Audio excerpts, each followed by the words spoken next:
Ray Phoenix here, welcome to Let's Play Simpsons Hit and Run the Groove mod, Part 9. We're playing as everyone's favorite minion, the One-Eyed Minion. He's no one-eyed monster, he's a one-eyed minion, and he's in place of Apu, a popular character from The Simpsons and a popular character in this game. Remember a long time ago I saw a Let's Play of this game, where someone was praising about how you could play, how it's great you could play as Apu in this game.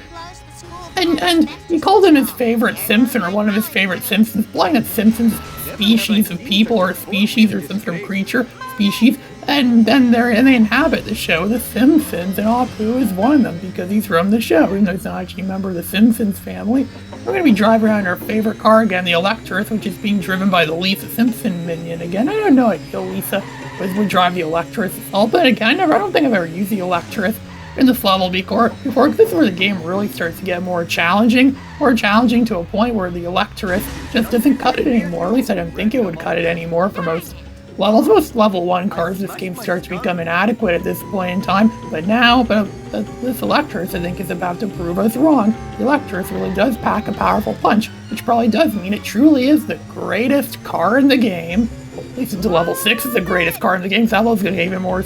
It's going to get even more tougher, and now we're going to have to get a better car for level 6. A better car. Wonder what that's going to be.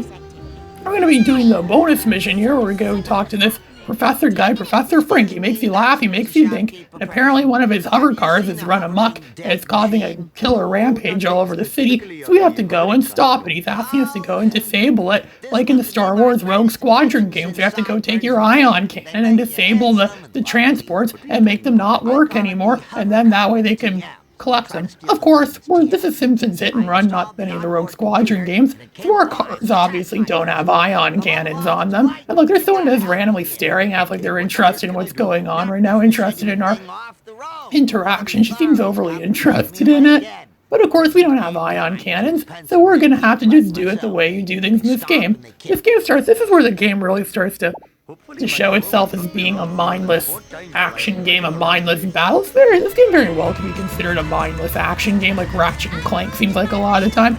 But instead of using a weapon, you just use your car as a weapon, and you just destroy other cars, which is what we'll be doing in this level. We're simply destroying the other car. Using the Electress to take out the hover car. The hover car is supposed to be way more faster and far more maneuverable than the Electress, because it's a car from level 5, and we're using a level 1 car, so of course we're just going to beat the Electress. Will it? Maybe the Electress is the better car after all. I never realized the Electress truly was the best car in the game. I remember my cousin made me feel like I was a fool for thinking the Electress was my favorite car in the game. Really? You like that petty car, the Electress? Well, look at this. Look what I can do with the Electress in this game. Maybe the reason why this mod exists is really just to be an ode and testament to the Electress.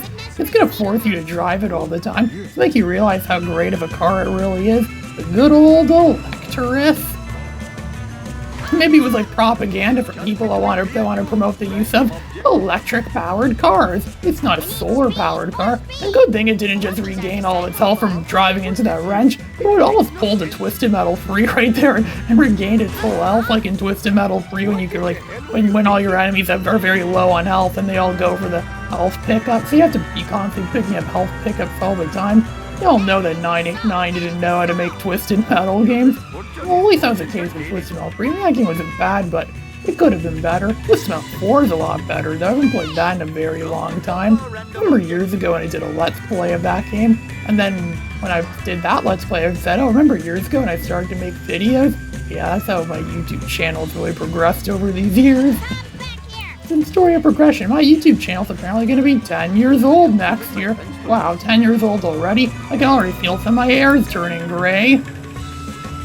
Going back to the Java server now, we're going to be speaking with Professor Frink again. That'd be fantastic if I do say so myself. Great work, my Hindu friend.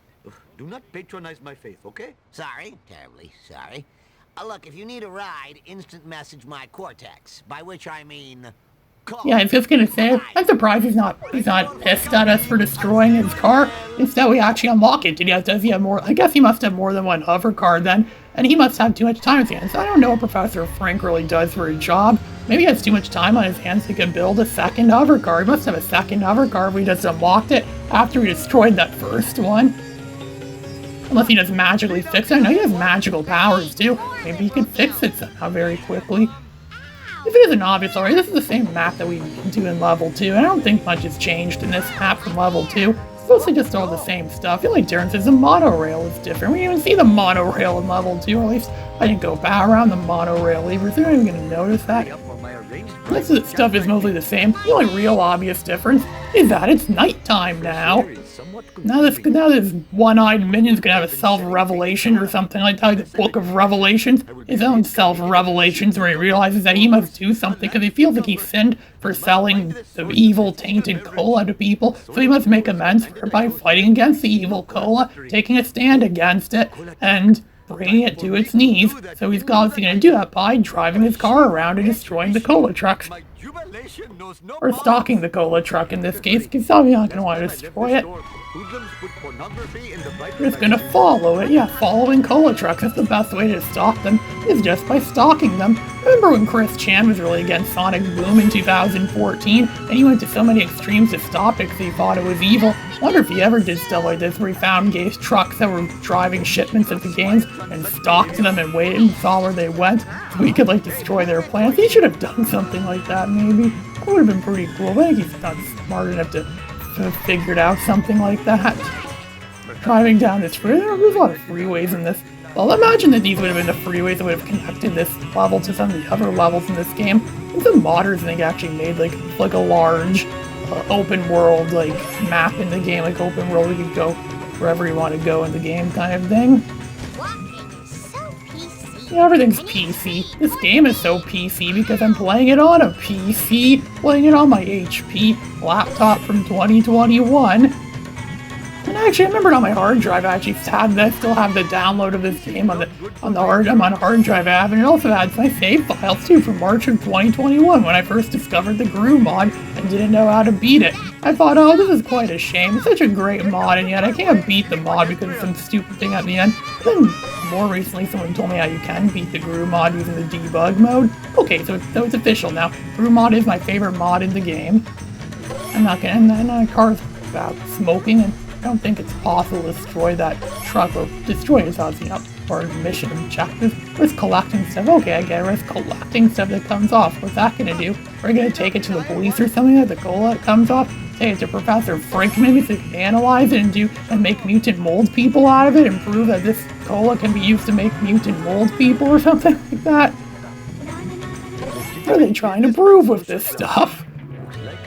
Oh look, it's the legitimate businessman's club where you'll find all the great legit people. And we're gonna go talk to that legit businessman. I don't know his name, but he looks a lot like the Guardian Vindicator from X-Men, so I just call him Guardian Vindicator a lot. He really does look a lot like him. They look very similar, so that's why I just call him the Guardian Vindicator, or the Guardian Vindicator mobster. The mob is in everything. It's always about fight against the Mafia and everything. I remember writing the Mafia into the third Captain Fusion movie, and now we're gonna have to fight against the Mafia ourselves. Apparently they hate us because, for an unknown reason, they think the minions are evil because these minions as being a threat to the mob. Well, they're evil too, and the minions are technically evil because they worked, or at least they used to be evil because they worked for Gru. And Gru is apparently a bad guy. Maybe Gru had some sort of beef with the Mafia. I don't know if they ever worked with each other or not. Or maybe they're with the Bank of Evil. I remember in the first Despicable Me movie, Gru and Bank with, what was it called, like the Neiman Marcus or whatever it was, or something like that, the Lehman Brothers or whatever it was, that collapsed in 2008, and he was still working with them in 2010 when the first Despicable Me happened. Yeah, maybe he did have some dealings with the Mafia. It makes perfect sense now why the mob would hate the minions. What would the mob would ever do if they found the minions? What kind of ways would they torture them? Quentin Tarantino still has yet to make a movie about that. About minions getting captured and tortured. And oh look, the police are on our side. Springfield cops are on the take. What do you expect for the money we make? Whether in a car or on a horse, we don't mind using excessive force, which is what they just did right there. They smashed into the front of my car.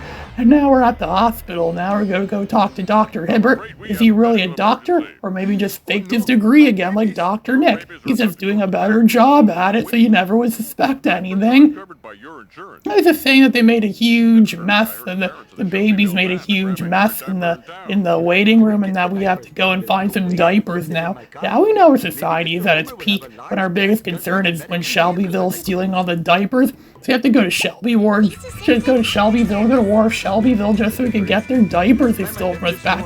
Sounds like an idea for a stupid war I would have come up with when I was like 10 years old. I'm playing my frickin' Lego stuff, and then I come up with a random idea. Hey look, why don't we have a frickin' cheese war where these two countries go to war over cheese or something like that? It just sounds like something a stupid kid came up with. This game feels like it was made by kids. This game was really popular with kids. Some people consider this game to be a kid's game, even though it's rated T and it's based on The Simpsons, which is not a kid's show, so I don't know why. I don't really consider this to be a kid's game. Well, apparently a lot of kids thought it was for kids. Then again, kids seem to think everything is for kids. Everything they like seems to be, they think it's for kids. They say the same thing about Star Wars. I always thought Star Wars was for kids when I was a kid. Because almost everyone I knew back then loved Star Wars, and almost everyone I knew that loved it was a kid. And adults didn't. Most adults I knew didn't seem to care about it as much. Same with Marvel and DC and stuff like that too. I used to see the cartoons they'd air about on TV. I used to think it was always for kids, but no, it was not for kids. These comic books were always for adults. And then there's times where I thought something that was actually made for kids was actually made for adults. Like Captain Underpants. I was told that Captain Underpants is really for adults because of its mature sexual content they put into it. I wonder what Captain Underpants books they were reading. It's probably the fourth one. I think the fourth one had the most mature sexual references in it. Now we're going to be driving to the Krusty Burger, Krusty Burger, and we're going to be getting our next mission there for the next video. This is Ray Phoenix, signing out.